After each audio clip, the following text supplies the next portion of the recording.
حسبي ربي جل الله ما في قلبي غير الله نور محمد صلى الله لا إله إلا الله حسبي ربي جل الله ما في قلبي غير الله نور محمد صلى الله لا إله إلا الله.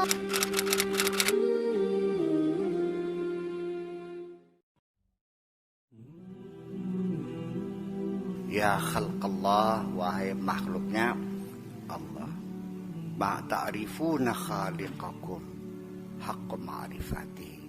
Kamu masih belum mengenali sang penciptamu dengan pengenalan yang sebenarnya. Baru agak-agak tahu, kayak-kayaknya tahu, atau berpura-pura tahu. Kamu belum tahu sebenarnya. In kana li fil qiyamati syai'un 'inda Allah azza wa jalla.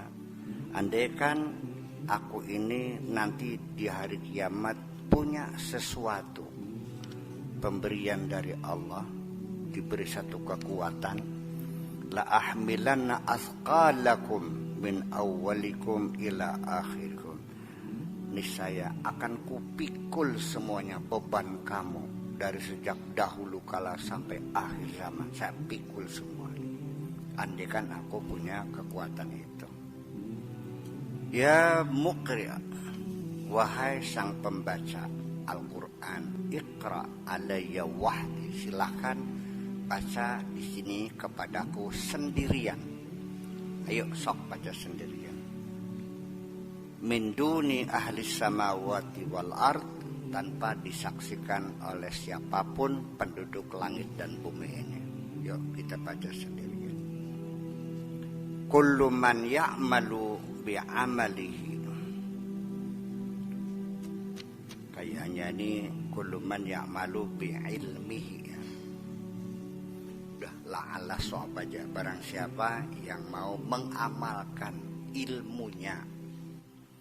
Sebab banyak orang yang berilmu tapi tidak mengamalkan ilmunya. Ilmu hanya sebagai aksesoris, hanya sebagai kemewahan saja, ya, hanya sebagai pengetahuan. Ya, ilmu pengetahuan yang sifatnya deskriptif. La'alla so'ab saja. Sara bainahu wa bainallah azza wa jalla babun. Nanti antara kamu dengan Allah hanyalah tinggal sebentar lagi sudah ada di hadapan pintu.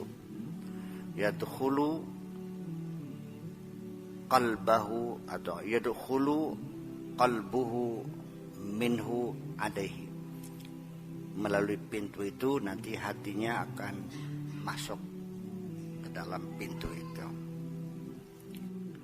Wa amma anta ya alim, adapun kamu wahai orang alim, anadene sira kiai lamanikane mah,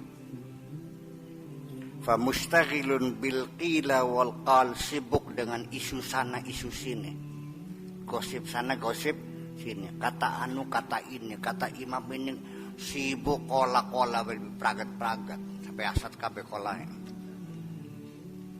Kola al-Maliki, kola al-Hanafi, kola Syafi'i, apal kabeh kola. Sehari-hari kola-kola aja. Kola al-Mu'tazilah, kola Asy'ari, kola Maturidi, kola al-Jabari, kola wah. Yang kamu yakini apa? Enggak jelas. Dia hanya memahami pendapat ini. Pendapat kamu gimana? Enggak jelas. Ini banyak ilmu seperti itu. Seperti orientalis. Dia belajar Mu'tazilah, Qadariyah, Murji'ah, Ahli Sunnah, apa semua, orang kita semua. Apa yang dia kan? Iya enggak ada, hanya ilmu kok. Dan sekarang makin banyak ilmu yang seperti itu. Ilmunya sebagai kemewahan. Wa jam'il mal anil amal bi'ilmihi. Sifatnya hanya ngumpulin duit, ngaji sana, ngaji sini, ngumpulin duit. Kalau dia sibuk, ya dilimpahkan kepada rekannya, tolong dong ganti saya ceramah sana, nanti 20% buat saya. Punten. Saya ada ceramah di Jati Barang besok, cuman saya double nih, nggak bisa. Karena satunya di Kuningan. Ya, terus kamu aja yang ngajarin saya, tapi nanti hasilnya buat saya 20%. Wajam ilmu, pinter. Tapi ilmunya itu hanya untuk cari ilmu agama atau ilmu dunia. Seorang dokter yang kalau pasiennya itu miskin, dia nggak mau terima uang. Berapa dok? Udah nggak usah bu, ini obatnya, yuk selamat, terima kasih. Ilmunya dunia tak akhirat.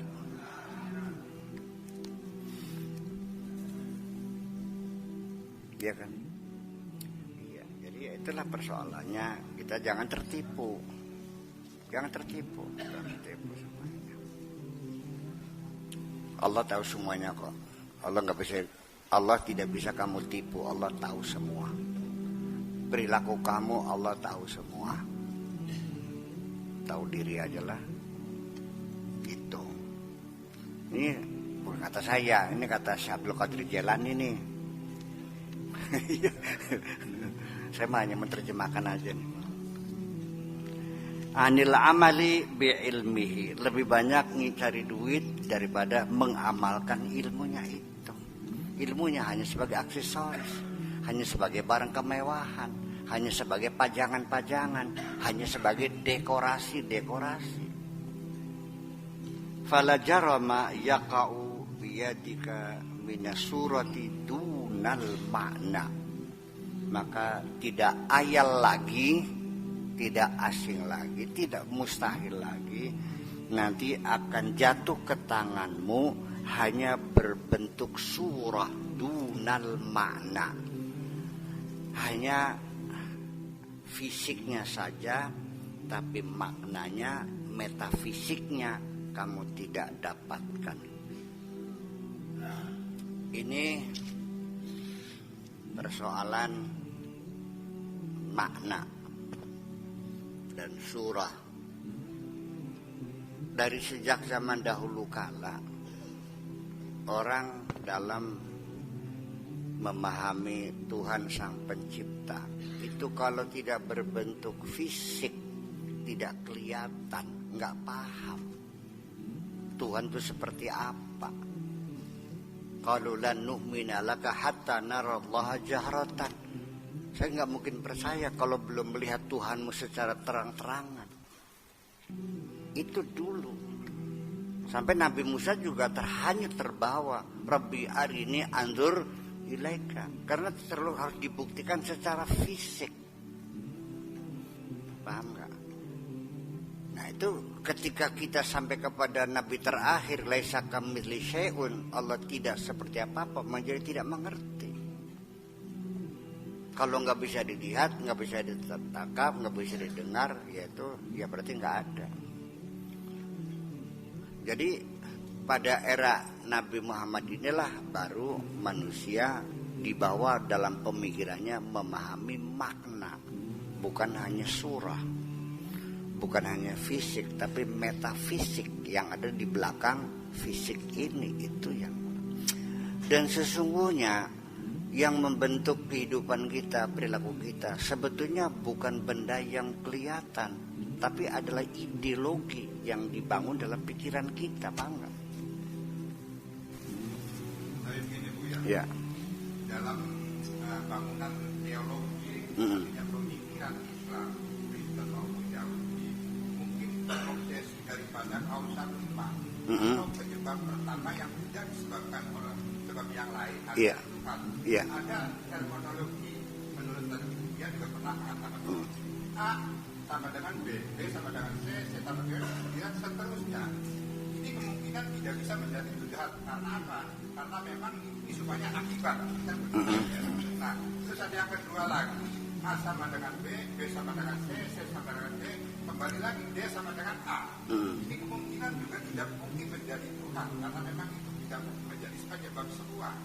Nah, dan yang ketiga mungkin A sama dengan D, B sama dengan C, titik-titik X. Nah, mungkin inilah barangkali obsesi daripada penyebab yang pertama. Tapi kalau memang ini menjadi dasar sobatnya titik-titik X ini, nah kita belum bisa artinya membuktikan secara konkret atau secara realitas atau belum bisa diverifikasi.